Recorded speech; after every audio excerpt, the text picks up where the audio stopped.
In a world where innovation is currency and appearances are everything, one black engineer stood at the heart of a billion-dollar empire. Brilliant, meticulous, and constantly underestimated. His voice, rich with the cadence of the Deep South, made boardrooms shift uncomfortably even as his code reshaped the company's future. They mocked him behind closed doors, erased his name from his own creations, and laughed louder every time he spoke. But what no one in those marble halls realized was that the man they tried to bury wasn't just another employee. He was the storm brewing beneath their foundation. This isn't just a story about racism in tech, it's a reckoning. Like, subscribe, and drop a comment below. Where are you watching from? And what part of this story shook you the most? Let's talk about it. Ellison Price stood at the front of Apex Tech's innovation hub, pointer in hand. Voice smooth and assured as he explained the final stage of a 6-month AI diagnostics integration he had led from scratch. The screen behind him flickered with dynamic graphics and deep tech projections, but the real highlight was his delivery. Confident, methodical, deeply intelligent. Yet woven within his clarity was the unmistakable lilt of a Southern accent, one he wore like an heirloom. Soft vowels, rounded RS, a deliberate pace. When he finished, silence followed. It wasn't the reflective silence of deep thought.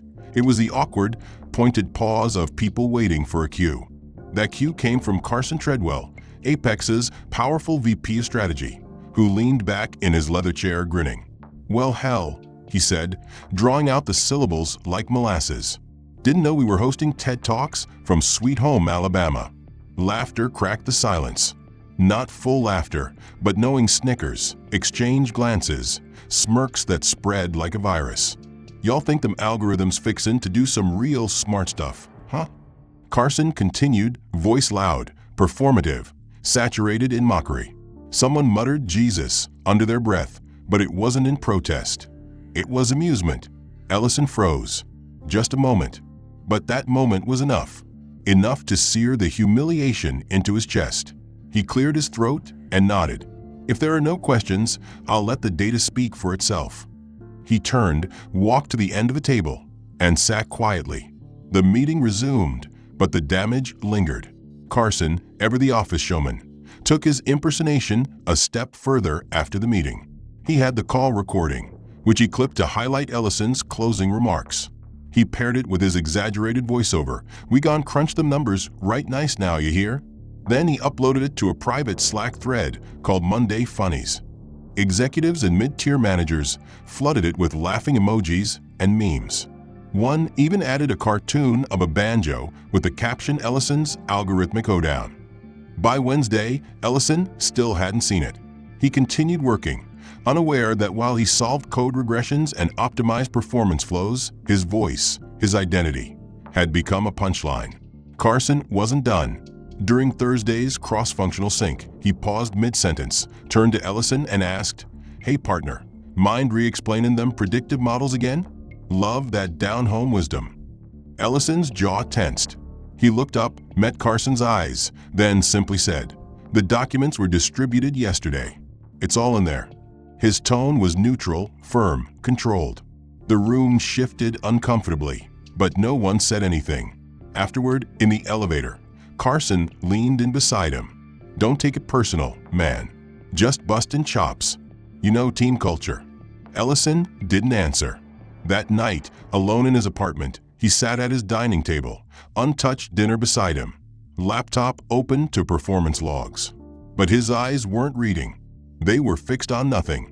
The laugh, the wink, the joke, these weren't new. He'd lived with them in college, in startup pitches, even during his PhD defense. But here, they weren't occasional slips. They were orchestrated, deliberate, accepted. He played the meeting, recording again, watching his own face on the screen, eyes alive with purpose, until the laughter cut in. That weekend, he received a calendar invite from HR labeled Optional Communication Coaching Session. The email was generic, but the message was clear. His accent wasn't just mocked, it was now a concern. The next Monday, a new team member was introduced. Young, energetic, and white. She was immediately assigned to present Ellison's project to Apex's biggest client. He wasn't informed until the meeting was scheduled. It's just to help us streamline the voice of the brand, Carson explained casually. You're the brains, she's the pitch. During the presentation, Ellison sat in the back of the room while his work was presented with his slides and code, only now spoken in a crisp Midwestern tone. She didn't credit him. Carson clapped at the end. Now that's how you deliver a message. That afternoon, Ellison's teammate forwarded him a screenshot from the Monday Funnies channel.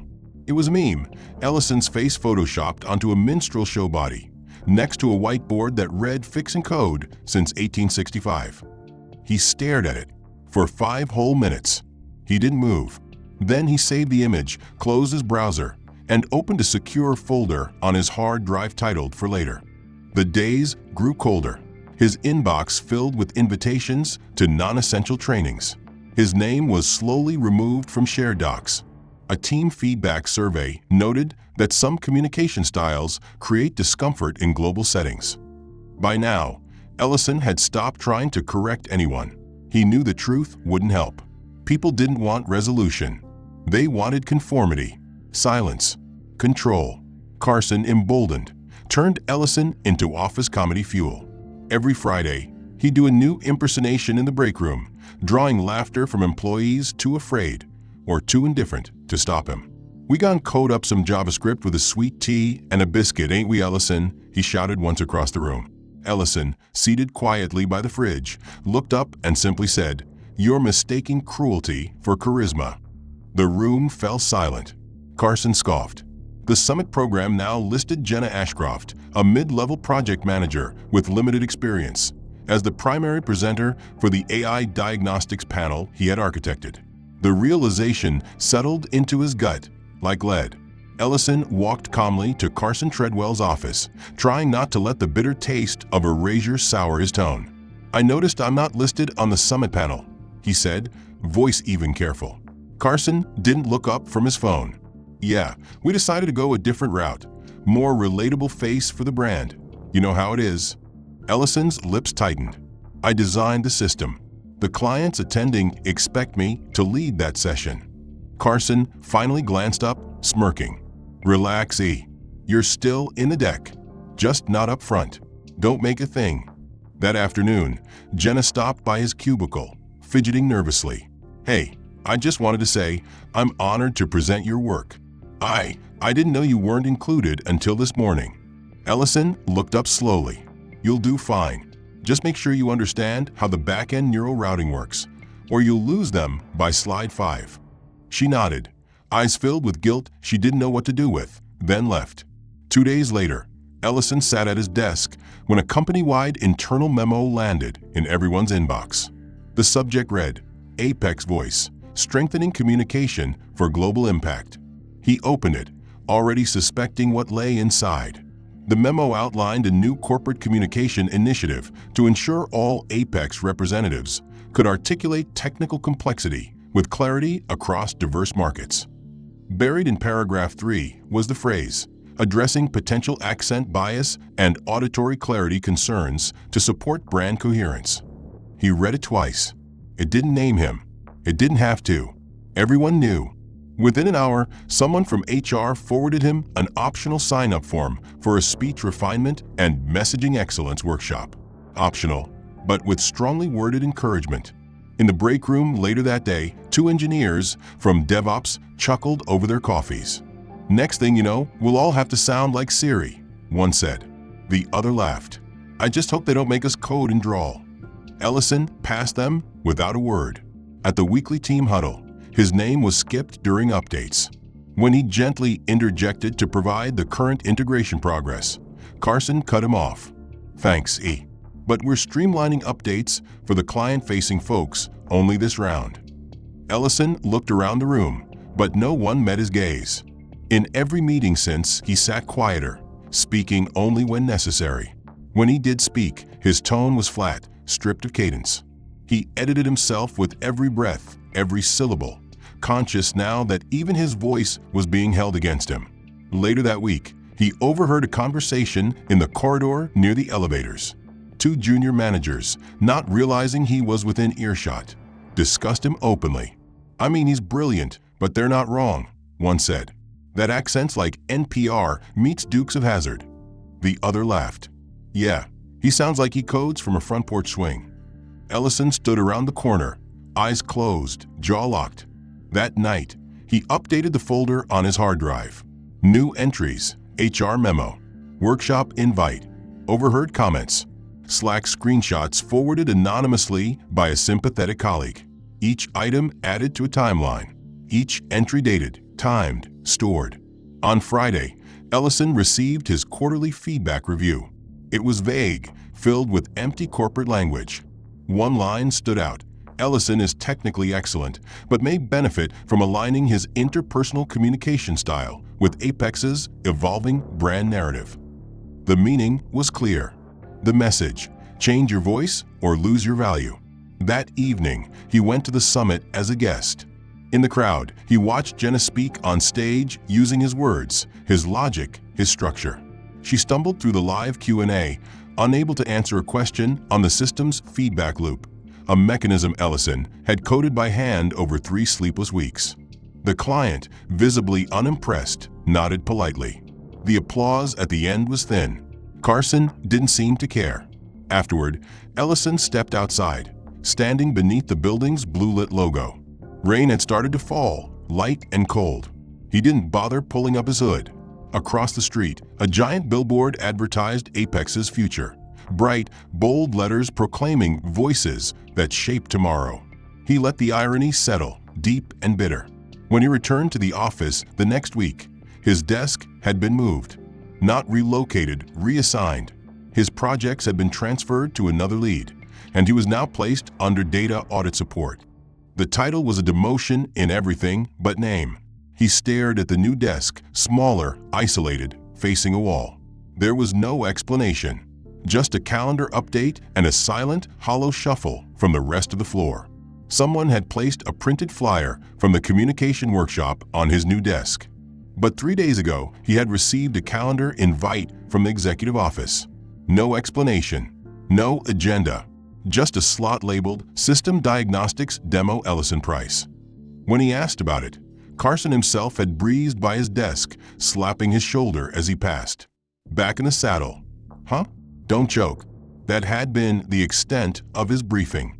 Now, moments before he was due on stage in front of Apex's largest investors and stakeholders, Ellison stood with his laptop in hand, rehearsing silently, jaw clenched tight. The cue light blinked. He stepped forward into the glare of stage lights and applause that felt more polite than enthusiastic. He launched into his demo, clear, composed, deliberate.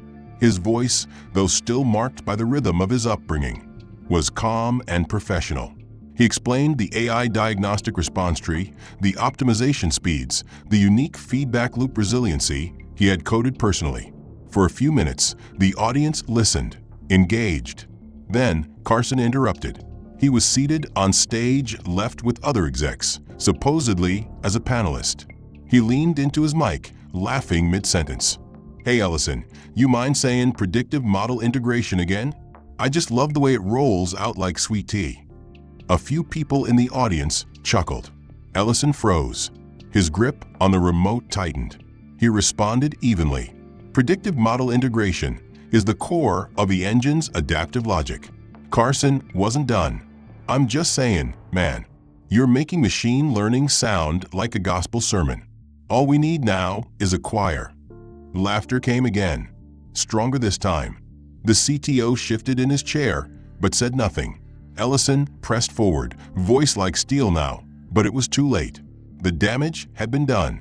The attention in the room had shifted. It wasn't about the tech anymore, it was about the joke. His voice. Again. After the presentation, backstage, no one said much. One intern clapped him on the shoulder. You did good, she whispered awkwardly. Carson approached moments later, holding his phone out, chuckling as he showed the screen. Check this out. You're viral now, preacher man. On the screen was a photo taken during his presentation. His mouth mid-syllable, hand raised, edited over a cartoon body wearing a straw hat and suspenders, holding a Bible in one hand and a microchip in the other. A caption underneath read, Ellison Price Plantation Tech Tours. Get yourself some learning. The background was a digitally added field of cotton. Ellison didn't react. He stared at it, then met Carson's eyes. Carson grinned. "Don't worry, it's just internal. Morale booster. You know how we roll." The meme spread quickly through private group chats. By afternoon, several junior staff had seen it. Some laughed nervously. Others didn't respond at all. But no one reported it. The culture had made it clear. Speaking out wasn't rewarded. That evening, Ellison received an invite to a leadership culture sync. The calendar note was vague, but he knew what it meant. Another round of thinly veiled messaging. Another way to keep him in check. In the meeting, Carson spoke broadly about Apex's brand voice. "We're not saying people can't bring their backgrounds to work," he said, glancing at Ellison, "but we have to make sure we don't alienate high-value partners with regional quirks, right?" There were nods. Even the CEO remained silent. Later that night, at home, Ellison opened his personal journal, not his digital folder, but the physical one. He turned to a fresh page and wrote one sentence. They laughed again, louder this time. He closed it, stood up, and poured a glass of water, staring out at the city lights. He felt small, boxed in, like every part of himself that didn't fit the mold was being shaved away. One joke, one memo, one silence at a time. On social media, Apex posted highlights from the demo. Ellison wasn't tagged. In the clip they shared, his voice had been edited down to under 30 seconds, spliced between commentary from Jenna, Carson, and the chief product officer. In the comment section, one user asked, "Who was the guy presenting the actual system?" No reply. At work the next day, someone had printed the meme and taped it inside the break room fridge. It was gone by noon, but not before at least a dozen people saw it. No one said a word to him. He overheard two marketing analysts discussing it. One said, "It's just humor, not hate."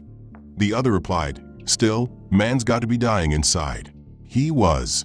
But you wouldn't know it by looking at him. He showed up, did the work, ate lunch alone, met every deadline, and spoke less every day. At the week's end, HR sent him a reminder about the communication workshop. Even if they didn't admit it, even if they pretended not to know, the way conversations died when he passed, the stiff nods, and the false busyness in the hallways told him all he needed to know. Still, he moved like a man with a mission, carrying with him the silent armor of restraint. He entered his workspace, sat down at his terminal, and opened the company's intranet to review the status of Project Helix, the diagnostic AI system he had developed from conception to prototype over nearly 9 months. The announcement had gone live just an hour earlier, broadcast across Apex's internal network, and emailed to all global divisions under the heading, "Helix launches beta, a new chapter in predictive diagnostics." As he scrolled through the release notes and executive commentary, his heart began to slow, then drop. His name wasn't there. Not in the lead contributor section, not in the acknowledgments, not even buried in the development credits. Instead, it listed Jenna Ashcroft and 2 senior engineers who had only joined the project during its final month. Ellison blinked, reread, and leaned back in his chair, staring at the screen. His entire body went still. For a moment, the hum of the air conditioning above his head seemed louder than the rush of thoughts in his mind. He opened the version control logs to confirm the authorship history. His name time-stamped across every major commit, every architecture decision, every module innovation. It was all there. It had to be. A moment later, a soft ping broke his trance. A calendar invite slid into his inbox from HR. Strategic role realignment discussion. Scheduled in 30 minutes. Room 6B. No other details. When he arrived, the HR director, a woman named Camille, greeted him with a tight smile and folded hands. "Ellison, thank you for coming. We've been reviewing department workflows and found that some roles need recalibrating to maximize output efficiency and clarity of execution." He said nothing. She continued, "We've decided to transition you to a role more aligned with your unique capabilities. Starting next week, you'll move to the documentation and compliance unit." He stared at her, unmoving. "Documentation," he repeated. "Yes," she nodded quickly. "You'll help codify internal systems and draft onboarding materials. It's critical work, and we think your deep knowledge will be invaluable there." "You mean I'm being pulled from Helix?" he said flatly. "We're redistributing responsibilities," Camille replied. "The project has evolved." Ellison sat in silence, the noise in his head loud and pulsing. This was not evolution. This was erasure. "I built Helix," he said quietly. "The models, the data pathways, the diagnostics architecture. That was my work." Camille offered a practiced, corporate smile. "And now it's everyone's. This is a team-driven culture." "But not everyone gets erased," he said. "Just me." She didn't respond. The meeting ended with a signature page and a forced handshake. As Ellison left the room, the reality set in deeper than before. They weren't just mocking him. They were systematically deleting him. First from visibility, then from ownership, now from purpose. That afternoon, he sat at his new desk, a smaller, grayer cubicle tucked between filing cabinets and a malfunctioning printer. There was no welcome note, no team greeting, no onboarding package. Just a login sheet for system documentation access and a long list of files to review. The documents were outdated, many of them versions he had written years earlier and forgotten. It was insult piled upon injury. He wasn't just being ignored. He was being buried beneath his own history. A message popped up on his screen. It was from Carson. One line: "Hope you like your new kingdom. Every plantation needs a record keeper."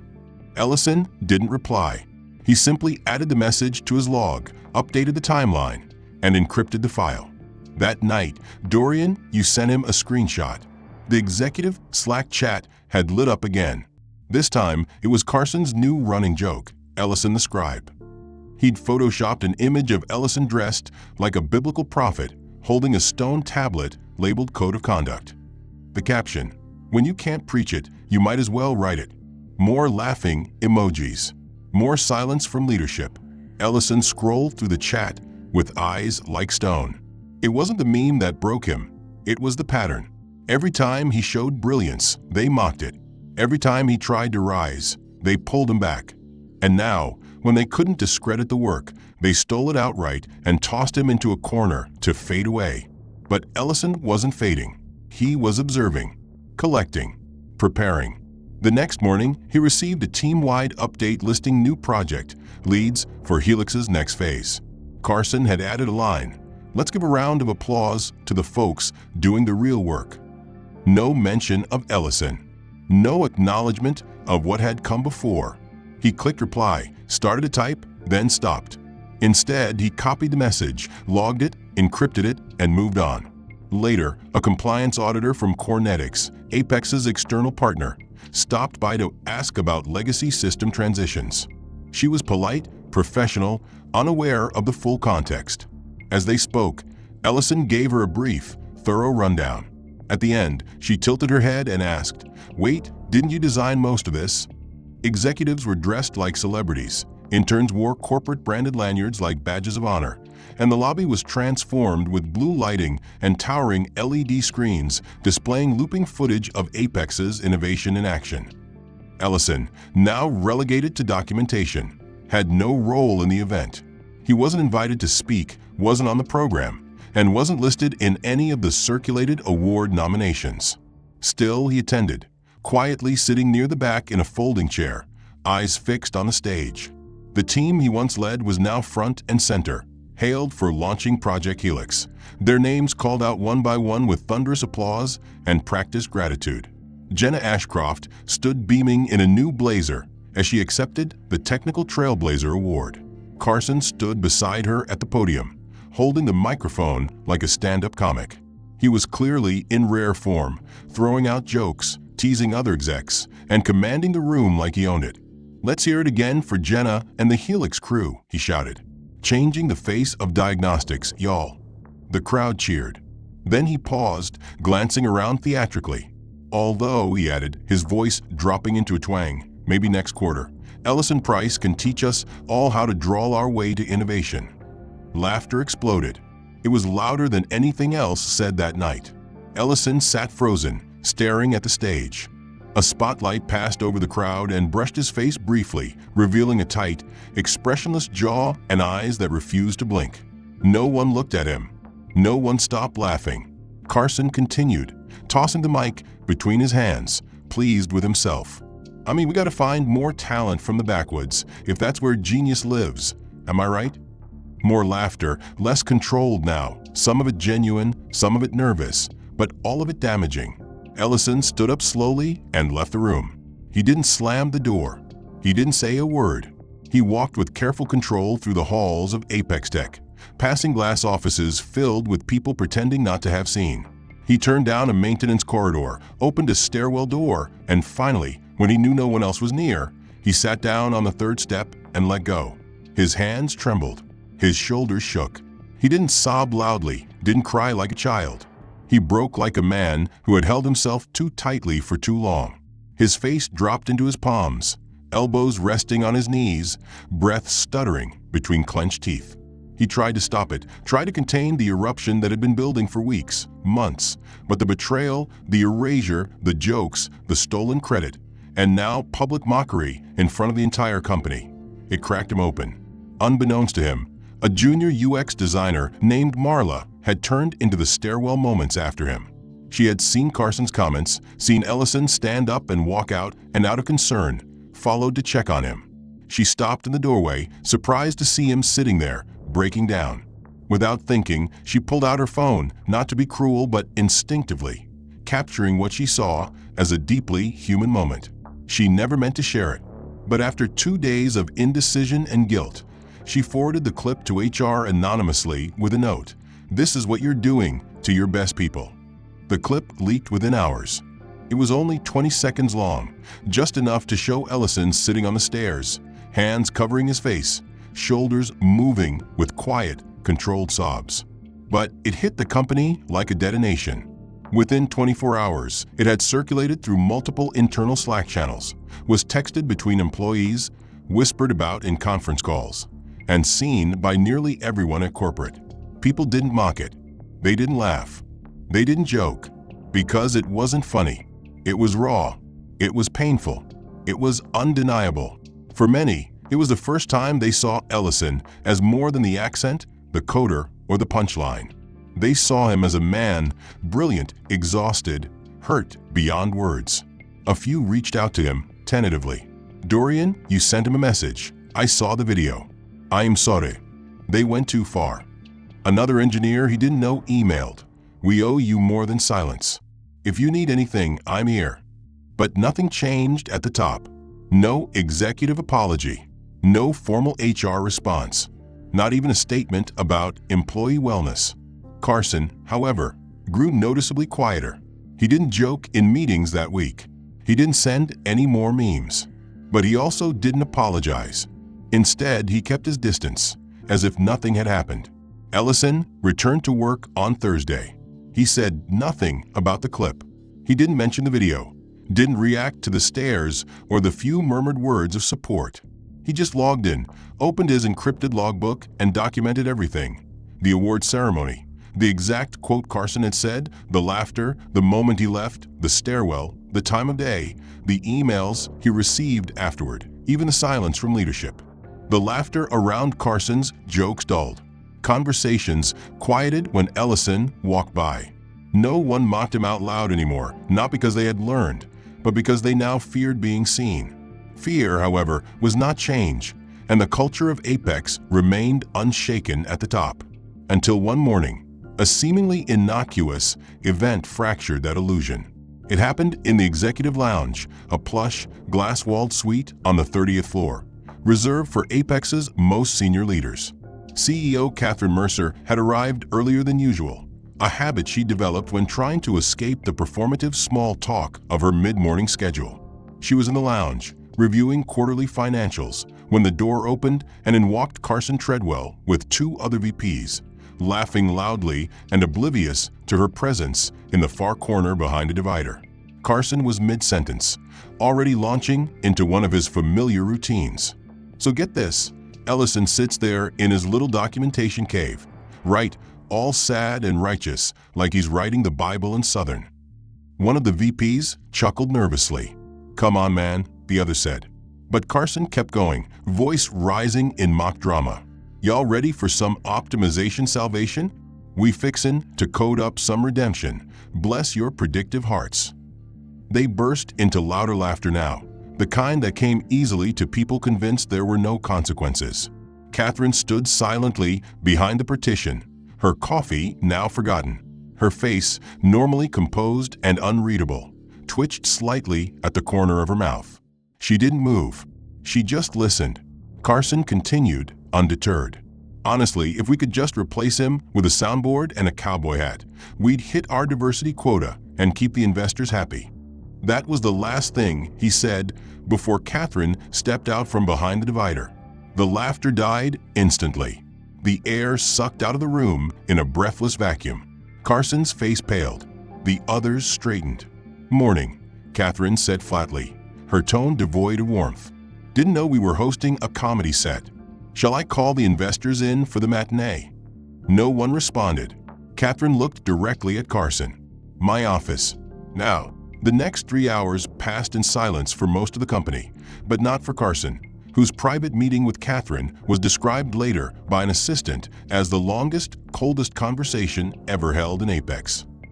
Details didn't leak, but rumors began to swirl, something about board implications, something about recordings, something about potential lawsuits. No one spoke to Carson the rest of the day. Meanwhile, Ellison continued his quiet routine. He arrived on time, completed his documentation tasks, ate lunch at his desk, and spoke to no one unless spoken to. But inside, something had shifted. His folder of evidence was nearly complete. The timeline of humiliation was mapped. The abuse was documented, dated, and verified. His inbox had messages of quiet support from low-level staff and passive HR non-responses. He knew now that there was no redemption to be found inside the system. The company would not save him, so he began planning his exit. That evening, Ellison stayed late, not because he had work to finish, but because he wanted to see the place empty. The walls that had absorbed his silence, the lights that had blinked over every dismissal, the desk that had become a cage. All of it had to be faced one last time before he turned his back on it forever. He stood in the center of the documentation wing, staring at the ceiling tiles. Then he sat and drafted his resignation letter. It was short, impersonal, and gave no explanation. Just a date, his final day, and a thank you for the opportunity. He printed a copy, signed it, scanned it, and sent it to HR. The next morning, his inbox exploded with responses. HR replied first, surprised and overly formal, asking for an exit interview. He declined. Carson sent a single-word message, seriously. Ellison didn't reply. "Dorian, you messaged him, asking if he was okay." "Yes," Ellison typed back. "This is the right move."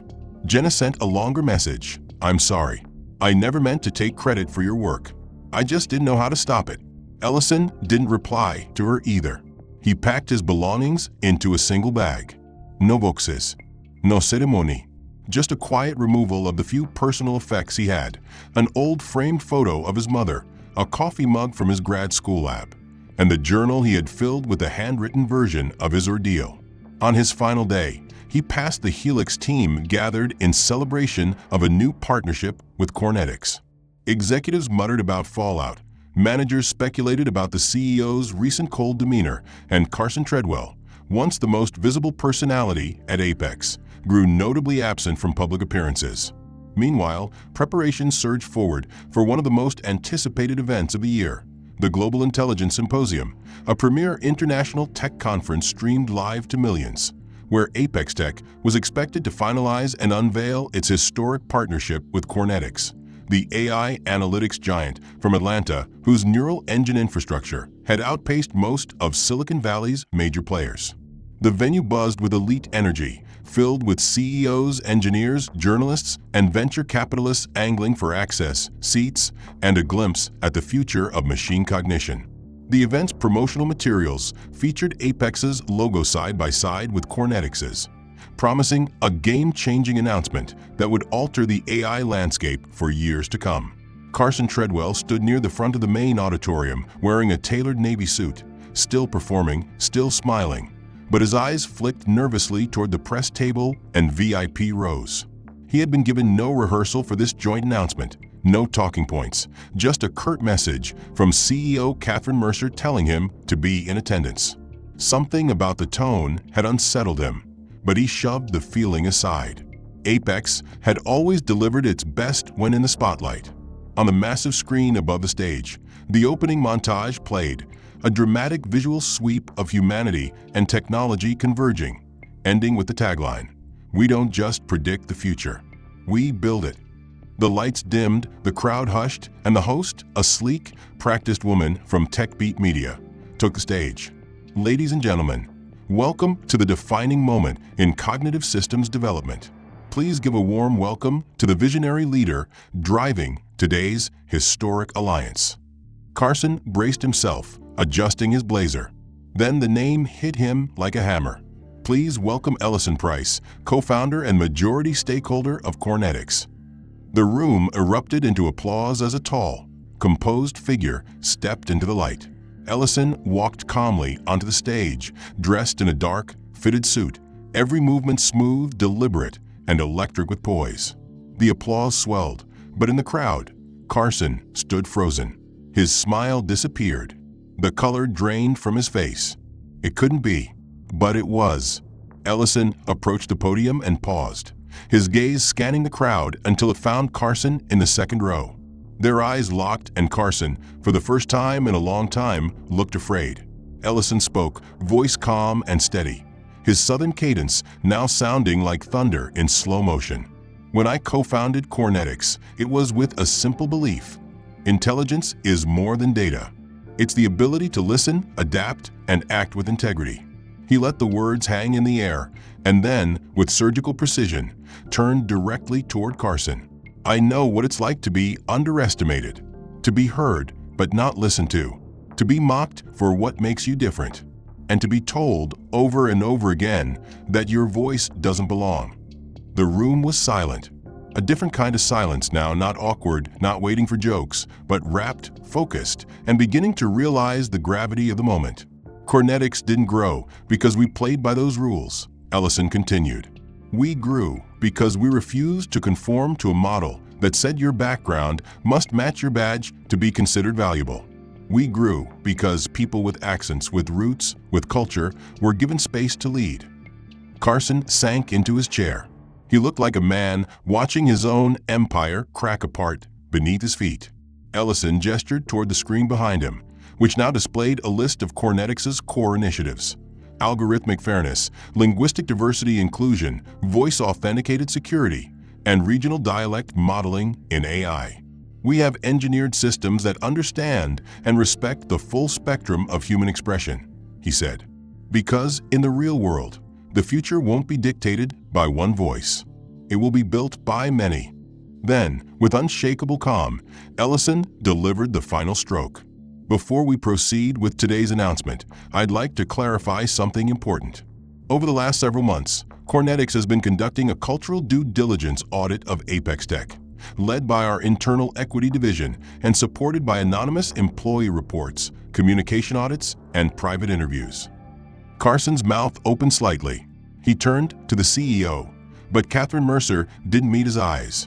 Ellison continued, "Based on what we found, Cornetics has decided not to move forward with the $2.5 billion merger." Employees whispered in elevators, speculated in Slack threads, and watched social feeds explode with clips of Ellison's speech, now viewed over 70 million times across platforms. But what came next wasn't just reaction, it was revelation. 2 days after the conference, an anonymous whistleblower from within Apex Tech leaked the internal cultural audit conducted by Cornetics. It was over 140 pages of damning content, complete with redacted interview transcripts, time-stamped communication logs, and behavioral incident timelines spanning 2 years. The document, initially uploaded to a confidential journalist Dropbox, was verified within hours and shared widely by TechBeat, Wired, and major news outlets. The contents were explosive. Emails surfaced from department heads suggesting Ellison be reassigned for branding optics. Screenshots from private Slack channels included direct mockery of his voice, memes using racist tropes, and chat logs between executives laughing about how deep the accent goes when he's passionate. One message, attributed to Carson Treadwell himself, read, "He sounds like AI went to Sunday school in Alabama. If we scrub the code, can we scrub the voice too?" Video clips, previously private, showed rehearsals in which Carson mimicked Ellison during internal training demos. One clip showed Carson throwing on a mock Southern accent in front of interns, using exaggerated language like, "Y'all better optimize them algorithms before the pigs come home." Laughter was audible. None of it had ever been reported internally. Or, more accurately, none of it had ever been addressed. The audit revealed that several complaints had been submitted by interns, engineers, and even middle management, but HR had quietly marked them as resolved or outside intervention scope. Ellison's documentation, corroborated by timeline logs, added unshakable credibility to the case. The media storm accelerated. Advocacy groups called for Apex's board to respond publicly. Corporate watchdogs called it the most documented systemic silencing of a single employee in modern tech history. Shareholders panicked. The stock dropped 18% in 48 hours. Major investors began distancing themselves. By the third day, Apex's largest partner in cloud infrastructure pulled out of its renewal talks. A joint press release cited values misalignment and reputational risk. Internally, chaos reigned. Carson Treadwell, once untouchable, was summoned to an emergency executive committee meeting. There was no warm greeting, no drinks or smiles, just tense faces, folders on the table, and cold silence. Catherine Mercer, the CEO, who had remained quiet since the symposium, read directly from the audit before the board. When she finished, she didn't ask questions. She issued a statement. Effective immediately, Carson Treadwell will be placed on indefinite administrative leave pending full investigation and review by external compliance counsel. Carson tried to object, but the room wasn't listening. The board's legal counsel had already slid the paperwork forward. That night, news broke of his leave. By morning, news vans parked outside his home. Apex's official response did little to calm the fire. Their statement, released on social media, was met with overwhelming criticism for its lack of direct apology or acknowledgement of systemic failure. "We are reviewing our culture protocols," it read, "and remain committed to growth and inclusion." Underneath, thousands of comments flooded in. "Too late. He warned you. Ellison Price deserved better." Inside Apex, departments froze. Budgets were put on hold. Promotions delayed. Campaigns canceled. Employees began organizing internal forums to discuss what had happened, many of them finally admitting that they had known, seen, or heard pieces of the cruelty and said nothing. One marketing lead resigned publicly, stating, "I was complicit in silence. I believed comfort was neutrality. I was wrong." The floodgates opened. Anonymous testimonials appeared on public boards and industry forums detailing similar patterns. Microaggressions, exclusion, cultural bias masked as communication refinement. Ellison's story wasn't isolated. It was a symptom of a deeper rot. Meanwhile, Ellison remained silent in the public sphere. He made no appearances, gave no interviews. But quietly, behind the scenes, he worked with a legal team, with community leaders, with organizations fighting for equity in technology. He met with younger engineers, particularly from underrepresented backgrounds, offering mentorship, guidance, and, more importantly, visibility. He launched a private scholarship fund under Cornetics for marginalized students entering AI and data science. He named it the Resilience Fellowship. The first recipient? A student from his hometown, a black high school senior who had once been told by a guidance counselor to think smaller. As Apex unraveled, Cornetics thrived. Their public integrity elevated them to new status. Investors once aligned with Apex flocked to their door. Their valuation surged. Major clients endorsed their stance publicly. When asked about Ellison's decision to walk away from a billion-dollar deal, Cornetics' public relations head replied, "He never walked away from value. He walked toward principle." At Apex, the walls that once held power were now paper-thin. Every executive watched their words. Every meeting was recorded. HR training sessions were mandatory and intensive. But now it mattered.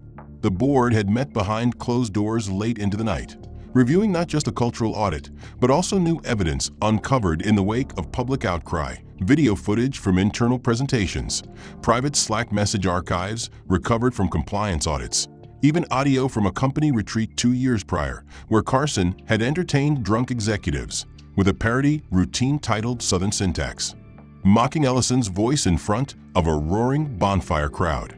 When the vote came, it wasn't close. 12-0. Carson Treadwell was officially terminated for cause. No evidence, no exit package, no letter of recommendation. His public apology attempt, a rushed, poorly written statement on social media, was met with scorn.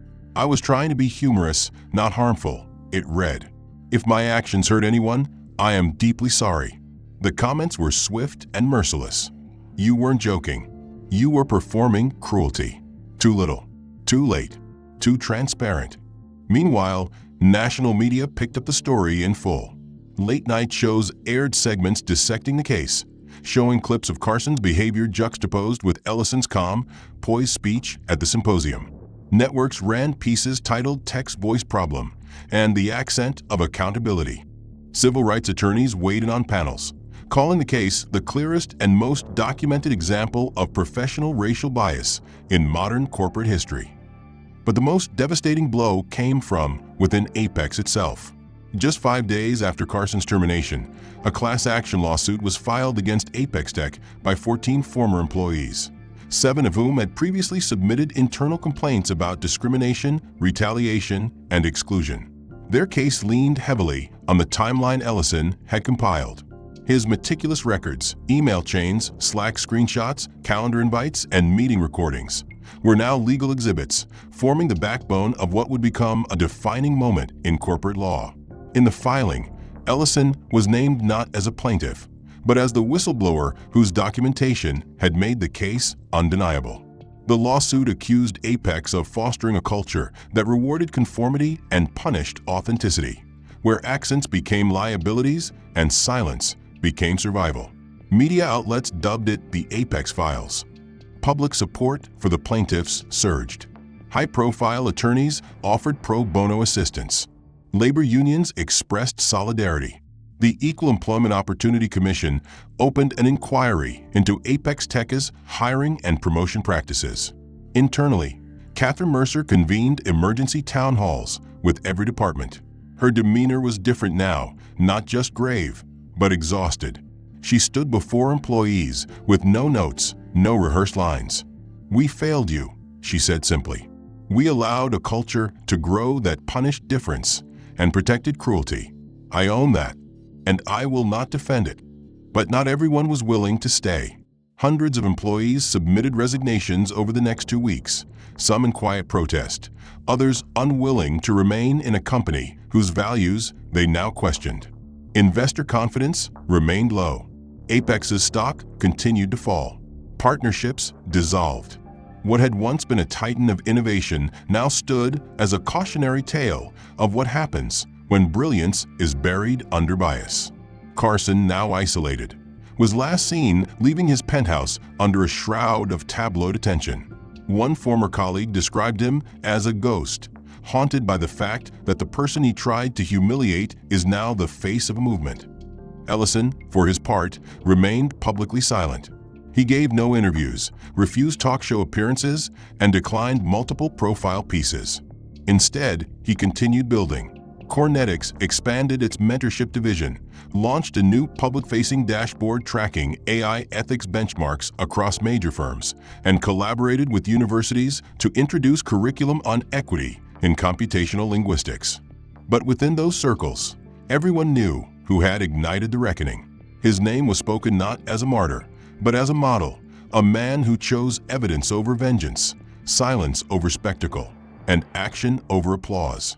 It had been 8 months since the scandal at Apex Tech unraveled, exposing the cracks beneath its polished surface and redefining the industry's tolerance for what had too long passed as corporate culture.